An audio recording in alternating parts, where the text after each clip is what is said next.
Assalamualaikum dear students. I hope you are all fine and doing great. Our today's topic of discussion is about the exercise of this chapter. हम basically इस video में chapter के जो exercise को discuss कर लेंगे.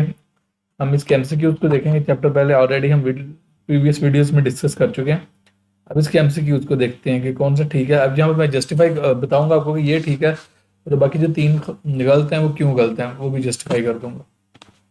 Clear. अब सबसे पहले जो आपका एमसीक्यू वो ये है, टेक्सानोमी के दर्जेदार दर्जात में से कौन सा सबसे बड़ा दर्जा है. अब इधर समझिएगा, आपको पता है सबसे हायर लेवल डोमेन है. डोमेन के बाद किंगडम है. किंगडम के बाद फाइलम है. फाइलम के बाद क्लास है. क्लास के बाद आर्डर है. आर्डर के बाद फैमिली है. फैमिली के बाद जीनस है. जीनस के बाद स्पीशीज है. अब मैं क्योंकि जब ये आपको काउंट करवा रहा था सबसे पहले मैंने डोमेन बोली थी, तो इसमें से जो करेक्ट ऑप्शन है ये जो दाल है, डोमेन वाली ऑप्शन, ये ठीक है. स्पीशीज नहीं हो सकती क्योंकि सबसे छोटा है. मगैलिफ नहीं होगी. बे जीनस भी नहीं होगी क्योंकि स्पीशीज से ऊपर जीनस ही है. और ये किंगडम है, ये डोमेन से नीचे है. तो जो आपकी करेक्ट ऑप्शन है वो डोमेन है. बाकी तीनों क्योंकि उससे नीचे हैं तो इसलिए वो नहीं होंगी. नेक्स्ट, वो कौन सी खसूसियत है जो डोमेन आर्किया के जानदारों के लिए मुनफरिद है. मीन आपने 3 डोमेन्स पढ़ी हैं, आर्किया, बैक्टीरिया एंड यूकैरिया.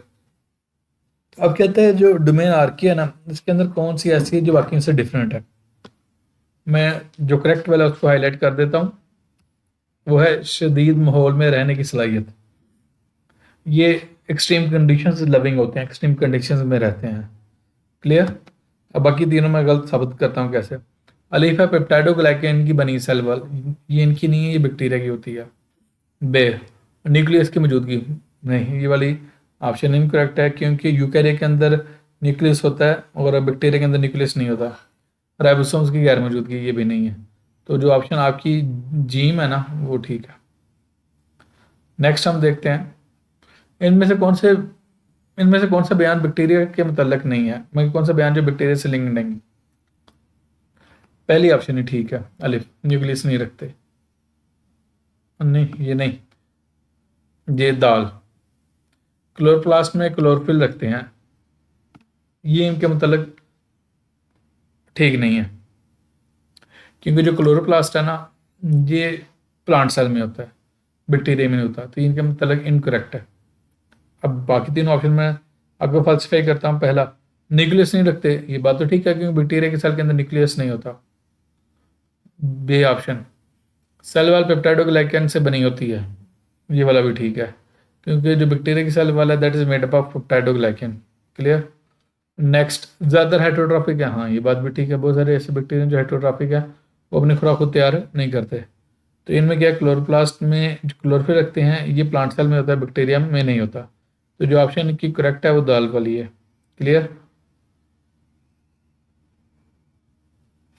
नेक्स्ट, इनमें से कौन सा जानदार का ताल्लुक डोमेन यूकैरिया से है. इनकी जो करेक्ट ऑप्शन है ना वो बच्चे यीस्ट है. जो आपकी यीस्ट है ये यूनिसेलुलर फंगस होती है, और जो यूनिसेलुलर फंगस है वो डोमेन यूकैरिया से बिलोंग करते हैं. फंगस क्योंकि यूकैरियोटिक होते हैं. पहला है सीरिशिया कोलाई, ये बैक्टीरिया का नाम है, ये नहीं आएगा. थर्ड जो है जीम, कोरोना वायरस, वो वायरस है तो वो भी नहीं आएगा. दाल, इनमें से कोई नहीं, ये ऑप्शन इनकरेक्ट है. तो जो आपका करेक्ट ऑप्शन है बे यीस्ट. मैं आपको पहले बता चुका हूँ जो यीस्ट है वो यूनी सेलुलर यूकैरियोट्स हैं, और ये बेसिकली क्या हो सकता है, फंगस होते हैं, और फंगस आपको पता है यूकैरियोटिक सेल होता है. नेक्स्ट हम देखते हैं फिफ्थ वन, दरअसल में से कौन सी खसूसियत यूकैरियोटिक सेल्स को प्रोकैरियोटिक सेल से अलग करती है. इसकी जो करेक्ट ऑप्शन है वो बे है, न्यूक्लियस की मौजूदगी. अब यूकैरियोटिक सेल में न्यूक्लियस होता है, प्रोकैरियोटिक सेल में न्यूक्लियस है नहीं होता. दोबारा बोल देता हूँ, presence of nucleus, because eukaryotic cells possess the nucleus while prokaryotic cells do not possess the nucleus. Option अलिफ जो है ना, पहली ऑप्शन, सेल वॉल की गैर मौजूदगी नहीं, ये क्या से कहते हैं, आप इसकी बेसिस पे ठीक से डिस्क्रिमिनेट नहीं कर सकते क्योंकि प्लांट सेल में भी सेल वॉल होती है और बैक्टीरियल सेल में भी सेल वॉल होती है. बैक्टीरियल सेल प्रोकैरियोटिक सेल और प्लांट सेल आपको पता है यूकैरियोटिक सेल है.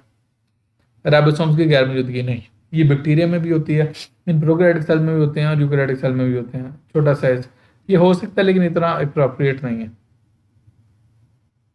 तो जो आपकी करेक्ट ऑप्शन बनती है वो न्यूक्लियस की मौजूदगी है। नेक्स्ट, कौन सा किंगडम ऐसे जानदार पर मुश्तमिल है जो बुनियादी तौर पर यूनिसेलर, यूकैरियोटिक और अक्सर हेटेरोट्रॉफिक है? यूनिसेलर और यूकैरियोटिक है तो और अक्सर हेटेरोट्रॉफिक है तो किंगडम प्रोटिस्टा। जो करेक्ट ऑप्शन है वो किंगडम प्रोटिस्टा। आर्किया आएगा नहीं क्योंकि आर्किया जो है ना ये डोमेन है। फंजाई ये यूनिसेलर, मोस्टली यूनिसेलर नहीं है, यूकैरियोटिक तो हैं लेकिन नहीं है।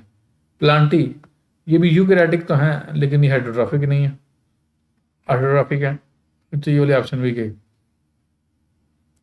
क्लियर। नेक्स्ट आपका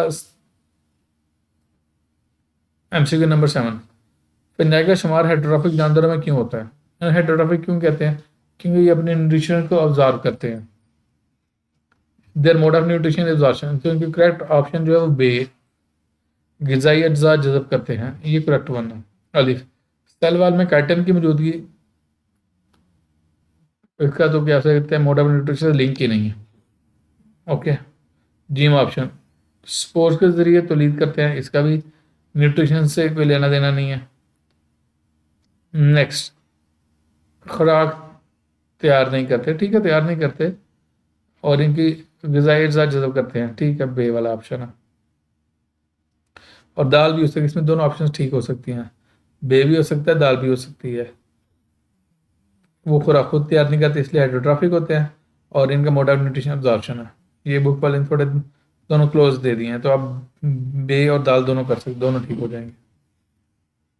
एनीवेज नेक्स्ट, वायरसेस को रवायती बायोलॉजिकल किंगडम्स में शामिल करना क्यों नामुमकिन है?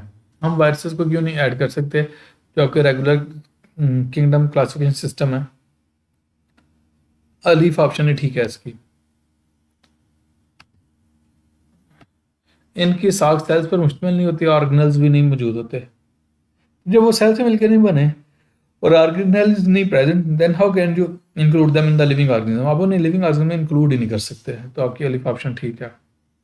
बे ऑप्शन फोटोसिंथेसिस नहीं करते, ये वाले भी इनकरेक्ट है। बहुत सारे ऐसे ऑर्गेनिज्म हैं जो हेटेरोट्रॉफ हैं लेकिन वो क्या से कहते हैं उसमें इन्वॉल्व हैं बायोलॉजिकल सिस्टम में। तो जिसामत में बैक्टीरिया से जुड़े होते हैं, बात तो ठीक है लेकिन इस बेस पे हम नहीं कर सकते। नेक्स्ट, वो पैरासाइट है, ये भी नहीं, तो आपकी जो करेक्ट ऑप्शन है वो अलीफ है। नेक्स्ट, इंसान का साइंसी नेम लिखने का तरीका कौन सा ठीक है? अलीफ वाले ठीक है, होमो सैपियंस, क्योंकि फार्मूला याद रखिए कि पहला पार्ट जीनस नेम होता है, दूसरा नाम स्पीशीज नेम होता है, और जो पहला पार्ट होता है उसको कैपिटल से स्टार्ट करते हैं, दूसरे को स्मॉल से। और एक और बात याद रखिएगा, अगर ये आप उसमें कंप्यूटर में या बुक में टाइप कर रहे हैं वहाँ भी लिखा हुआ है, इटैलिक होना चाहिए, मीन थोड़ा टेढ़ा होना चाहिए जिस तरह ये अलीफ वाला। और अगर आप हैंड रिटन करते हो, अब ज़ाहिर बात हाथ से टेढ़ा लिखना मुश्किल होता है तो आप लिख के उसे अंडरलाइन कर देते हो, तो ये जनरल एक रूल याद रखिएगा। तो ऑप्शन ए जो है ना आपका अलीफ, होमो सैपियंस, ये ठीक है। 10, अगर आप किसी जानवर का साइंसी नाम जानते हैं तो आपको कौन सी मालूमात हासिल कर सकते हैं? वही मैंने आपको बहुत बोली, जैसा होमो सैपियंस है, दो पार्ट्स पे मुश्तमिल है, पहला जीनस नेम है, दूसरा स्पीशीज नेम है, तो जो ऑप्शन जी है ना वो ठीक है।